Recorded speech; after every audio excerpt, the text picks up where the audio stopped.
Welcome back for another edition of Behind the Baton with Troy Quinn. We're so great that you're back here joining us again. Troy, how you been? Hi, Tim. Great to see you. I've been well, healthy, thank God, and just anxious to get back to the concert hall.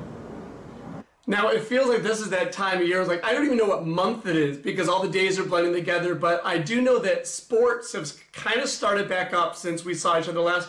Are you a sports fan at all? Do you have a sport or a team that you follow? Yes, I'm a diehard Red Sox fan. So some of the Floridians, I know it's split between Boston, New York, and I'm a diehard Red Sox fan. You know, where I'm from in Connecticut, it's also split pretty much down the middle, Yankees, Red Sox. So I'm happy to see that back on. I know, and basketball's happening too with the Lakers and the Clippers here in Los Angeles. So that's a good sign, I guess.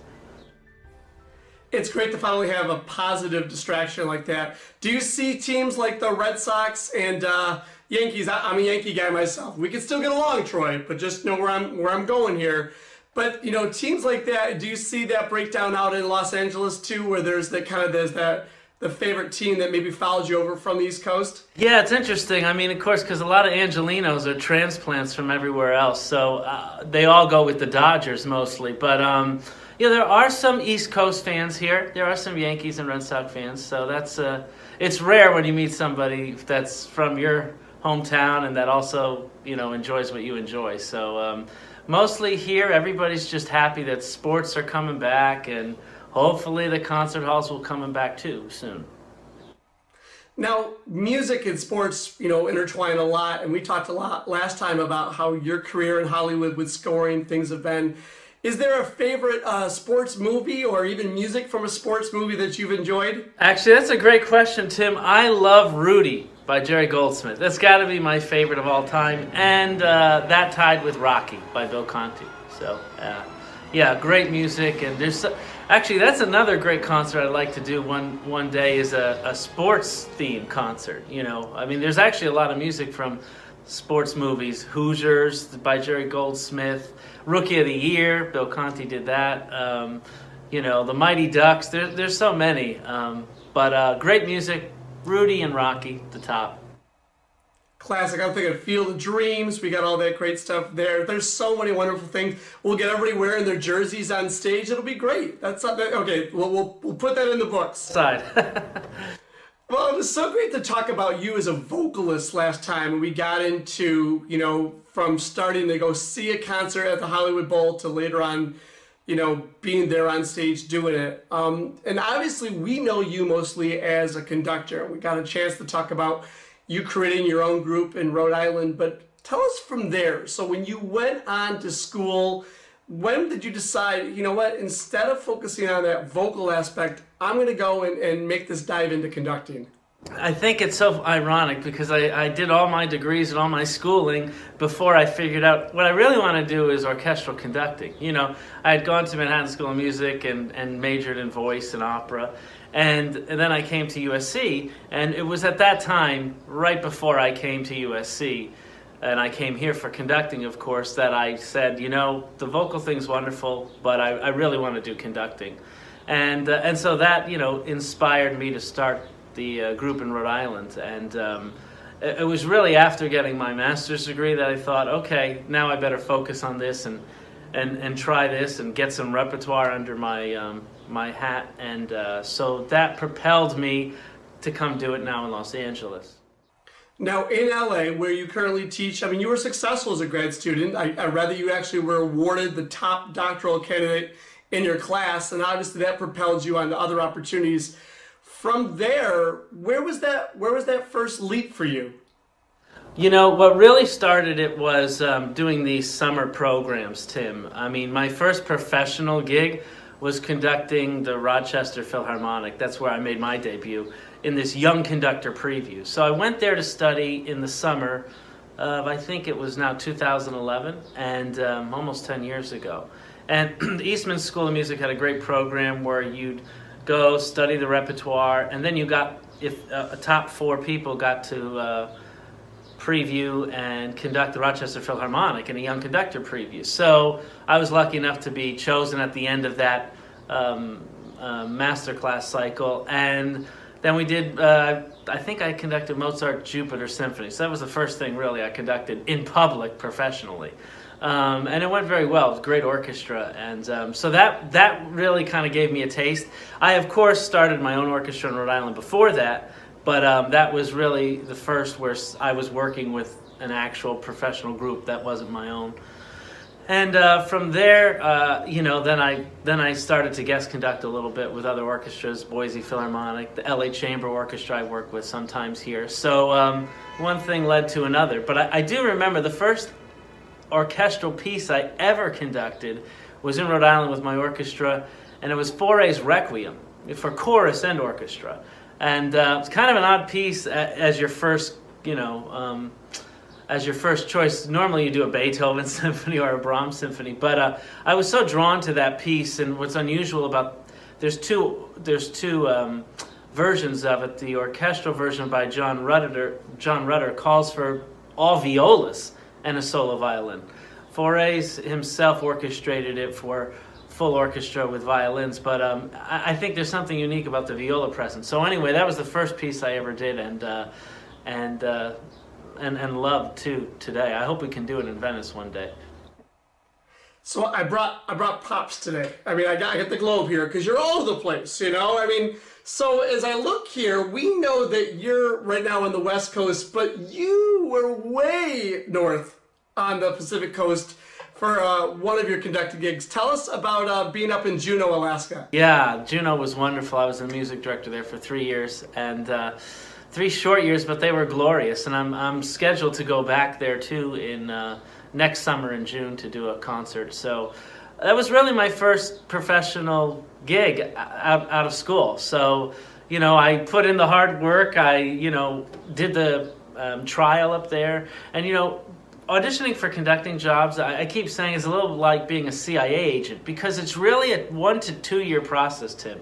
You give your materials, the committee selects 4 or 5 finalists, and then during the season of selection, you've got to go along with the other finalists and conduct your concert. So by the time that all happens, it's 1 full year, maybe a year and a half since they actually got your materials. So I was lucky to win that job right after grad school at USC, and I love the folks of Juneau, and just such a wonderful spirit. And it really is a miracle that they even have an orchestra, because some of the viewers may not know, but Juneau is pretty much isolated. There's an ice cap there, though it's on the mainland. You can only get to it by boat or plane. So it's a little bit like, I think the Hawaii Symphony and the Juneau Symphony are the only 2 orchestras I know in the country where you actually really have to travel to get there. And cannot drive. So, which was an interesting challenge, even from bringing some of our musicians in from outside Alaska or even from Los Angeles. The harp player comes from Northern California, so it's a logistical kind of issue sometimes to get the players there. But the most beautiful atmosphere, I really call it, it's pretty much the Aspen of the Northwest. I mean, it's such a gorgeous place to create music, and it's like a summer festival. And they had concerts there all year round. But what people don't really realize about Juneau is the very strong creative arts scene and culture there, and it's still very strong and present today. So. Now, that was that first professional gig. After that, you traveled on to where for your next spot? And then after that, I went to, simultaneously I won the job in Kentucky with the Owensboro Symphony. So I was doing both of those, and I'm still, of course, currently the music director there. And another wonderful, wonderful place in the country. Very, very wonderful people and patrons and fantastic musicians. Most of the musicians come from IU, Indiana University, which is the largest conservatory in the United States, School of Music. So it's a wonderful place to draw talent from. And some of our players in the Venice Symphony actually played in Owensboro a long time ago. Marcus, our concertmaster, and others. So it's a pretty hot spot along the way as folks are going throughout their career. And just a wonderful organization there. And so I was doing those 2 simultaneously while guest conducting and teaching at USC. And then I made it to Venice, I guess 2 years ago now. You started to experiment a little bit about adding some professional lighting or adding that background or having some of those live performances like we saw at our Cosmic Convergence last year. Tell us about how that process began and how that journey started in Owensboro. Well, you know now, Tim, because you're so on the forefront of the technology we're trying to bring to Venice, too. That's something that Owensboro implemented even before I got there, with the addition of a projector and professional lighting, and we have a wonderful staff there that really creates these concert experiences, the video packages that go along with the music. You know, and that's really, even if we're doing a Brahms concert, and, you know, my programming, I like to do these type of hybrid things where we're doing a Brahms symphony and maybe a film piece that's 3 or 4 minutes in the first half, and we utilize GoPro cameras or clips from the movie. And, you know, that's really my influence from growing up with the Boston Pops and really the Hollywood Bowl and going to see that every year, you know, as a kid. I saw that technology, and as I have gone on in my career, I see that becoming more of a focal point and important element in audience development. And certainly the music speaks for itself. You know, I don't think you really need to do much bells and whistles to a Brahms symphony, you know, Tim. But certainly it does enhance the experience and gets you a little bit out of the box and this interdisciplinary idea, which I think is fascinating and done in balance can be done quite well, you know, and this is what we're seeing a lot with orchestras all over the United States. Nothing new with them playing, you know, live music to the film or picture and implementing technology. And I think we're especially for an orchestra our size in Owensboro and in Venice, I have to say I think we're sort of at the forefront of that in terms of implementing that into the concert experience. It's interesting because there's such a tradition. Oh, we've always presented a concert this way. The lights come down, we come on stage.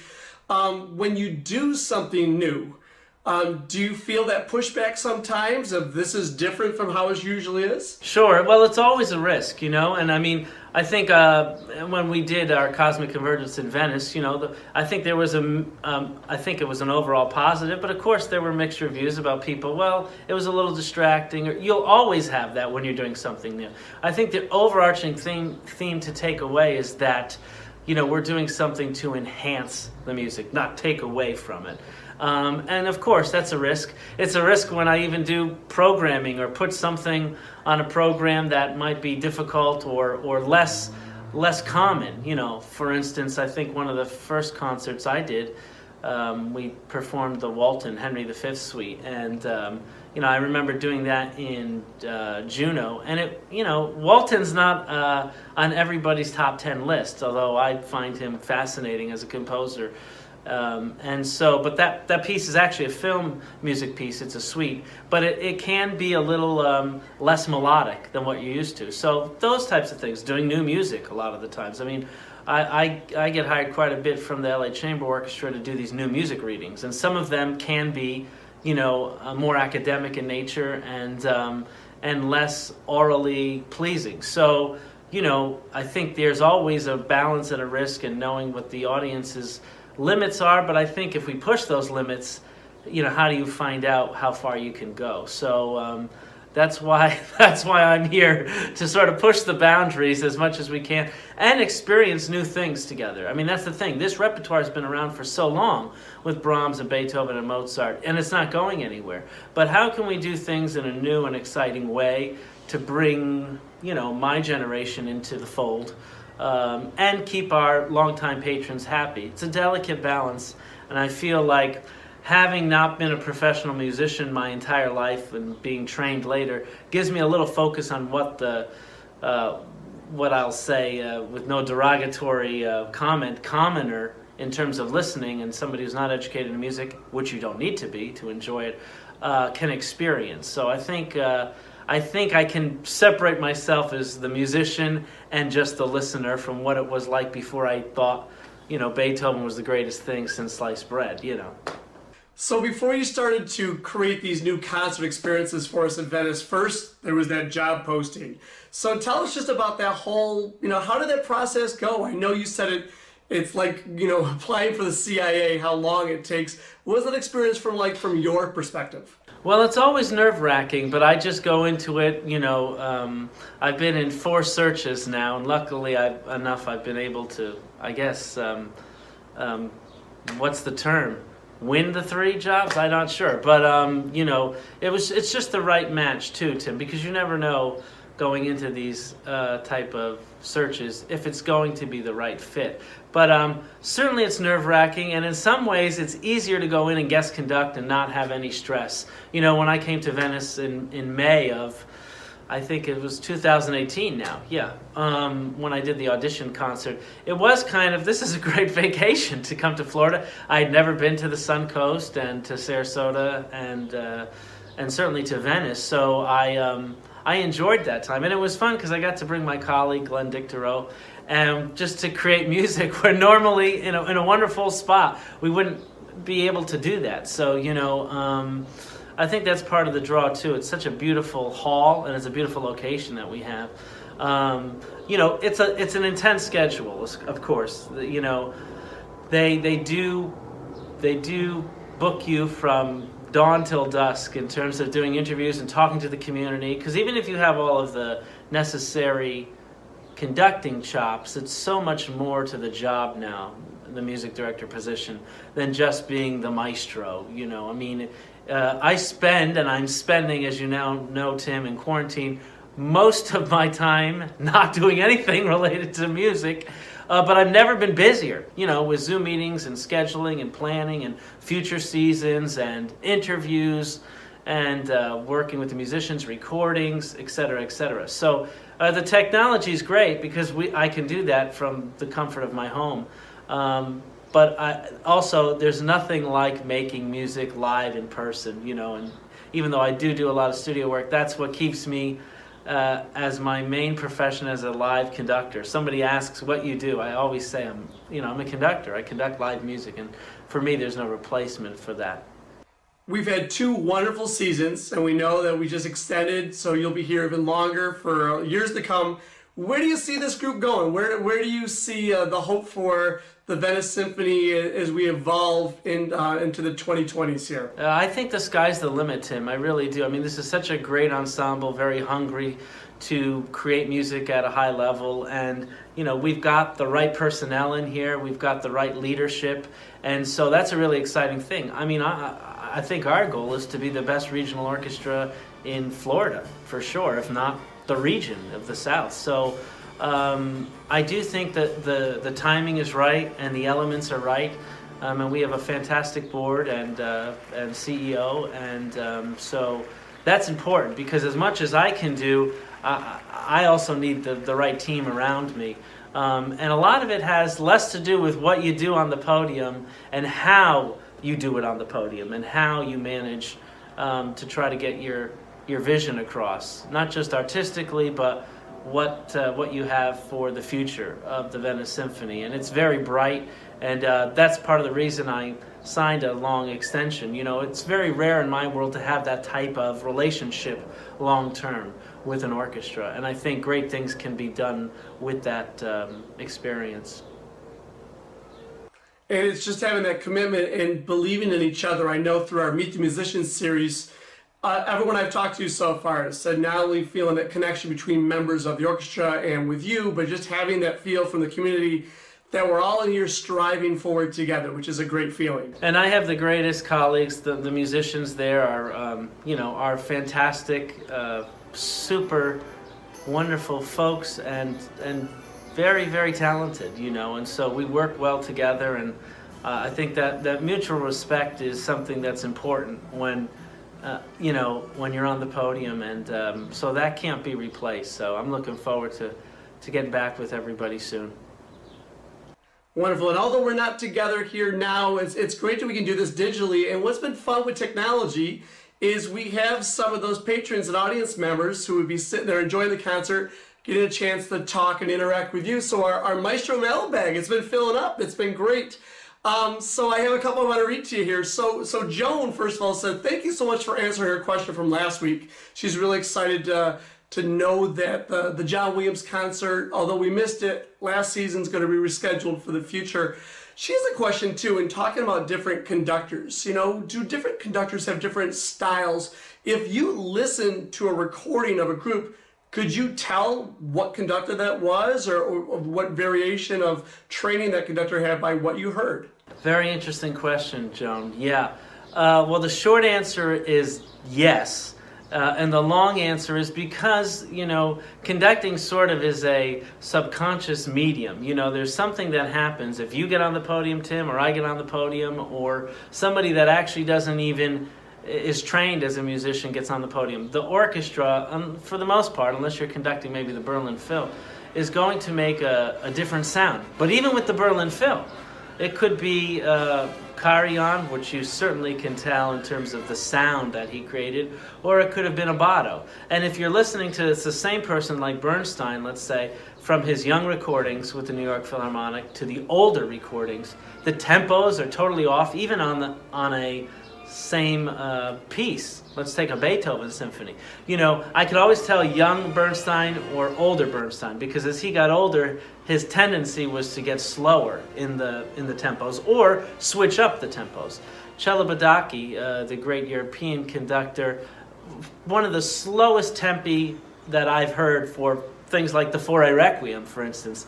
Viewers can go on YouTube and check that out. Some of the Bruckner symphonies takes a very slow tempo. So yes, you can get a sense of maybe who that artist is or what the sound is. Certainly with Chicago Symphony, for instance, you know, their historic brass section, and particularly low brass, and Bud Herseth on trumpet, and all these folks, you know, with the storied career. Same thing with Philadelphia and the brass section. So, you know, there is a long tradition of these types of sounds from the orchestra. And that's really the job, I think, of the conductor. What sound do you want to create? Never mind about the tempos, because that can shift, you know.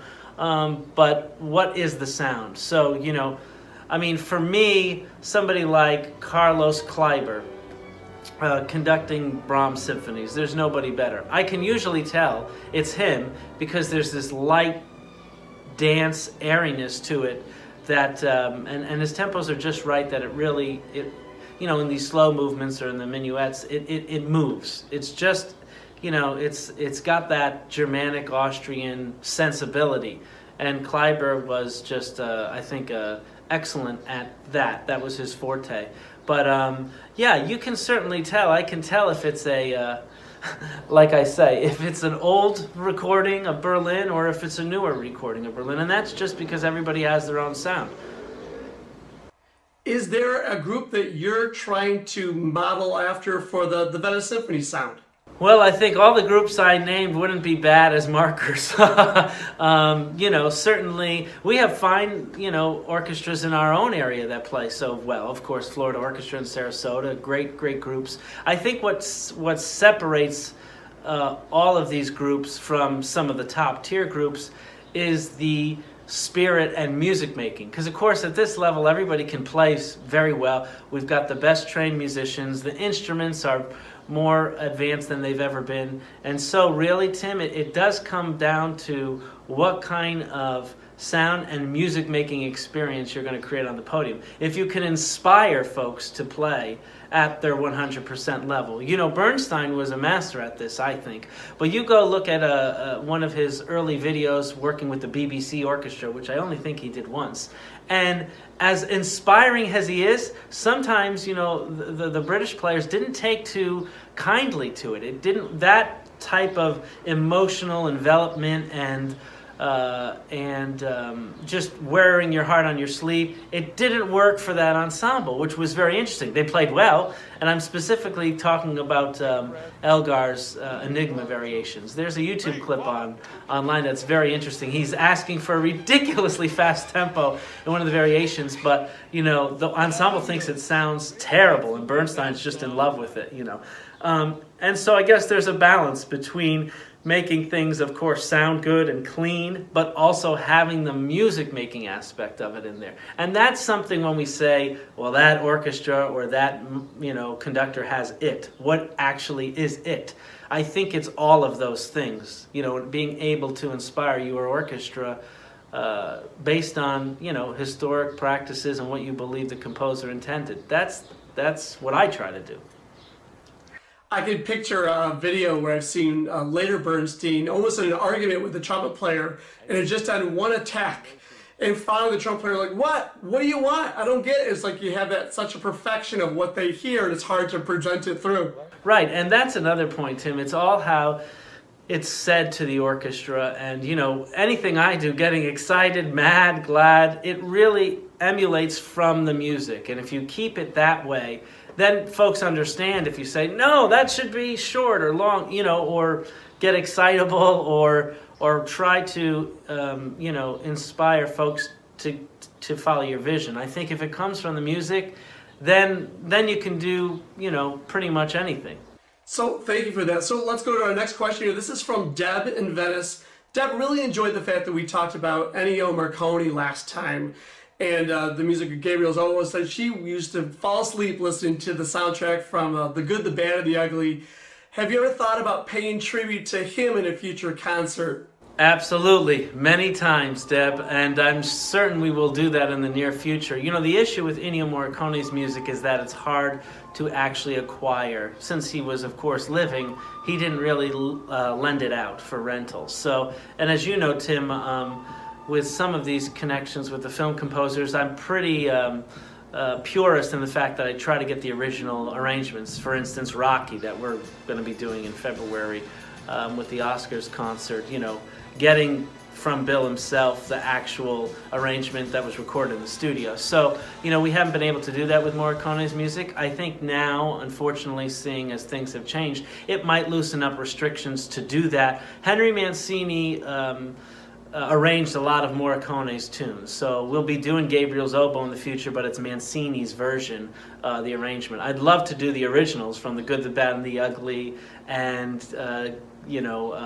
Cinema Paradiso, etc., etc. So, yeah, definitely, that's at the top of my list for a movie night. And that's the fun thing about your job, is you're always constantly making that list. Oh, that sounds good. Now if we only had about 17 concerts a year, we'd be all set to fit all these ideas in. It'd be great. We have more programs than concerts right now. A silly question, and this one came, I believe, from Sharon in our office. So what is that coffee mug behind you? We're trying to figure out, we were zooming in. Is there a story behind this? There is, actually, yes. This is appropriate for the John Williams. This is me and Yoda. And I'm very proud of that. This was a concert we did in Juneau, actually, Tim. And so it was just a marketing little event to sell to some of our donors a Star Wars mug with my character on it and Yoda. But one of my dear friends actually surprised me one birthday with this. And I think it was sitting on my desk here. I was doing something with Juneau virtually, and the executive director saw it and said, hey, we could use that at our next concert. So, maybe for the future John Williams concert. Remember, if you want to send in your questions to Troy to answer here on the Maestro Mailbag, the link is below, and it's also in the notes underneath this YouTube video. And we love the fact, and I know it's through a distance, and it takes about a month for us to get to your answer, but just to keep that engagement going. Thank you so much. Troy, in the future here, we want to see you soon. We hope we can. But for now, getting a chance to do this and continue the conversations and get excited about the season to come and the seasons to come after that is so wonderful. Thanks, Tim. Really excited and grateful to do this, and look forward to seeing you soon. Wonderful. Thank you so much, Troy.